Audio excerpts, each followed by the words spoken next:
ಎಂತದೇ ವೈರುಧ್ಯ ಇರಲಿ ಅದನ್ನು ಸಮಚಿತವಾಗಿ ತೆಗೆದುಕೊಂಡು ಅದನ್ನ ಲೀಲಾಚಾರವಾಗಿ ಆ ಪರಿಸ್ಥಿತಿಯನ್ನು ತಿಳಿಗೊಳಿಸ್ತಾನೆ. ಇದು ಕೃಷ್ಣ ಮಾಡುವಂತ ಕೆಲಸ.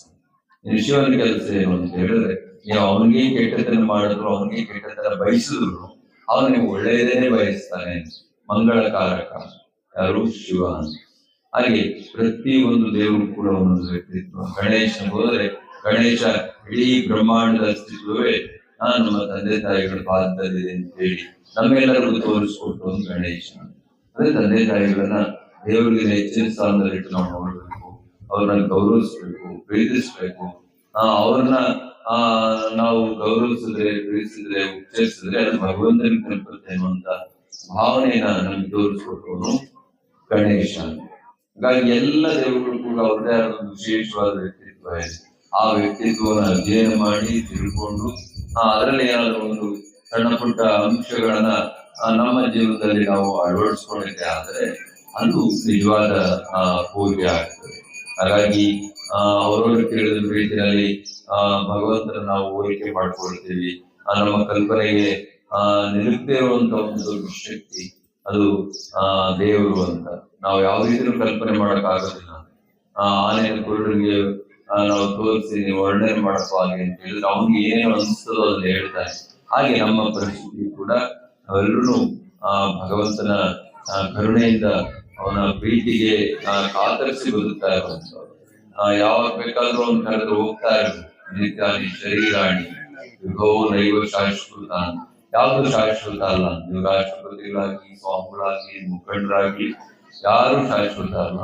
ಶಾಶ್ವತ ಯಾವುದು ಅಂತ ಹೇಳಿದ್ರೆ ಭಗವಂತ ಒಬ್ಬನೇ ಶಾಶ್ವತ. ಅವನನ್ನು ಪಡೆಯುವಂತ ಪ್ರಯತ್ನವೇ ಜೀವನ. ಅದರಿಂದ ನಾವು ಭಗವಂತನಿಗೆ ನಾವು ಮಾತು ಕೊಟ್ಟು ಬಂದಿದ್ದೇವೆ.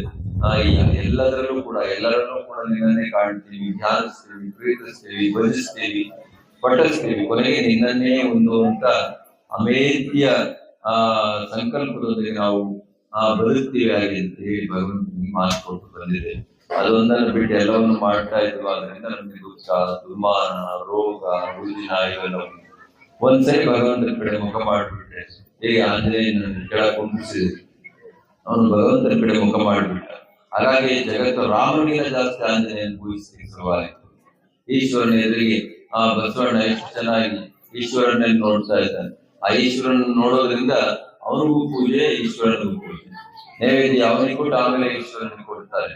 ಯಾಕೆ ಅಂತ ಹೇಳಿದ್ರೆ ಅವನು ಸಮಾಧಾನ ಆಗ್ಬೇಕು. ಅವನು ಸಮಾಧಾನ ಆದ್ರೆ ಭಗವಂತ ನಮಗೆ ಬೇಗ ತೋರಿಸ್ತಾನೆ. ಬಸವಣ್ಣನ ಕಿವಿಯಲ್ಲಿ ನಾವು ನಮ್ಮ ಕಷ್ಟ ಕಾರ್ಪಗಳನ್ನ, ದುಃಖದ ಮಾನಗಳನ್ನು ಹೇಳ್ಕೊಂಡ್ರೆ ಬೇಗ ಶಿವನಿಗೆ ಮುಟ್ತದೆ ಅಂತ ಪ್ರತೀತಿ.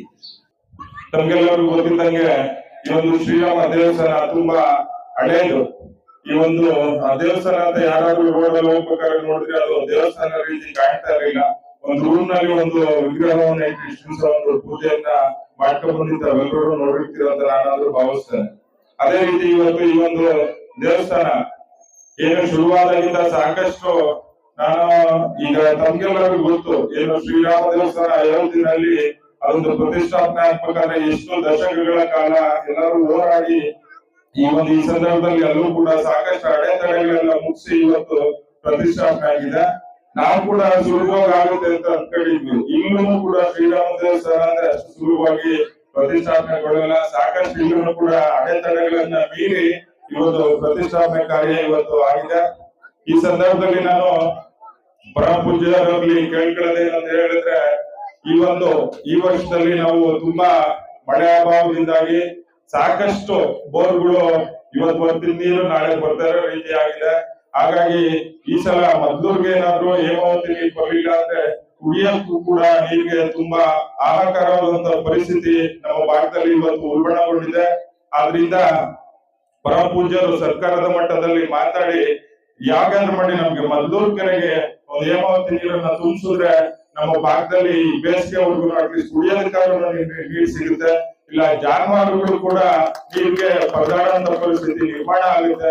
ದಯವಿಟ್ಟು ಪರಮ ಪೂಜ್ಯರಲ್ಲಿ ನಾನು ಎಲ್ಲರ ಪರವಾಗಿ ಬೇಡ್ಕೊಳ್ತಿದ್ದೀನಿ, ಈ ಒಂದು ಕೆಲಸವನ್ನ ತಾವು ಮಾಡ್ಕೊಡ್ಬೇಕು ಅಂತ ಈ ಸಂದರ್ಭದಲ್ಲಿ ಕೇಳ್ತಾ, ಪರಮ ಪೂಜ್ಯರು ಬಂದ ಈ ಒಂದು ಉದ್ಘಾಟನೆ ಕಾರ್ಯಕ್ರಮದಲ್ಲಿ ಪಾಲ್ಗೊಂಡಿದ್ದವರಿಗೆ ಮತ್ತೊಮ್ಮೆ ನಾನು ತುಂಬ ಹೃದಯದ ಧನ್ಯವಾದಗಳನ್ನು ಅರ್ಪಿಸ್ತಾ ಮಾತಾಡಕ್ಕೆ ಜೀನಿ ಪರಿಶುದ್ಧ ನೀರು, ಮದುವೆ ಸೇರಿದಂತೆ ಇತರೆ ಸಮಾರಂಭಗಳಿಗೆ ಹೋಲ್ಸೇಲ್ ದರದಲ್ಲಿ ಮಿನರಲ್ ವಾಟರ್ ಲಭ್ಯ. ಸೂಪರ್ ಮಾರ್ಕೆಟ್, ಹೋಟೆಲ್, ರೆಸ್ಟೋರೆಂಟ್ಗಳಿಗೂ ಜೀನಿ ಮಿನರಲ್ ವಾಟರ್ ಸರಬರಾಜು ಮಾಡಲಾಗುತ್ತೆ. ಈ ಕೂಡಲೇ ಸಂಪರ್ಕಿಸಿ 7624931166.